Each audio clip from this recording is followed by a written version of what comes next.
There's a tip taking the tennis world by storm. I first learned about it through Patrick Mouratoglou's videos. It begins with a test to see which eye is the dominant eye. Step 1, use your hand to create a triangle and focus on an object. Step 2, close one eye to see if the object moves from the triangle. The eye that closes, that moves the object out of focus, is your dominant eye. Through this determination, we decide open stance or closed stance on both your forehand and your backhand. And similarly, how open we should be for the serve. On the face of it, the tip seems logical and reasonable, but tips passed down from coach to coach can also easily be misunderstood and misinterpreted. So I tried to look at the most recent studies on eye dominance being applied to tennis and to verify the source of this modern tip. It's still a mystery to me. If you know the source, please let me know in the comments. This tip has reached my local area of Ontario, Canada, as I learned from playing with a high-performance junior.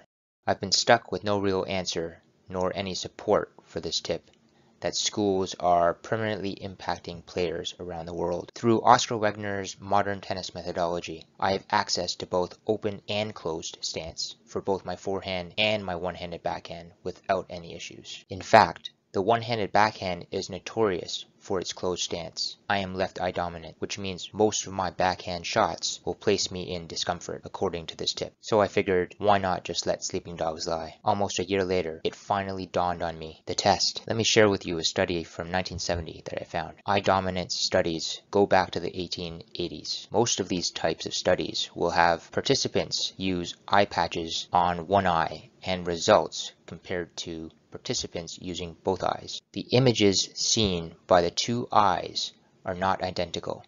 When both eyes are open, one of the images is suppressed, allowing one eye to do the directing and controlling. It was concluded that eye dominance and visual acuity were independent of each other. The test Coach Patrick performs is one where you close one eye. Do you play with two eyes open? In a closed stance, we generally turn our heads towards our opponents, and as the ball approaches, both eyes continue to watch. I disagree with the dominant eye test for deciding which stance to use, because I believe it avoids the real issue, if there really is one, on your closed stance. As for the serve, the ball remains the primary focus, not the opponent receiving a ball that you have yet to hit. A very simple and important tip that I learned from Oscar Wegner.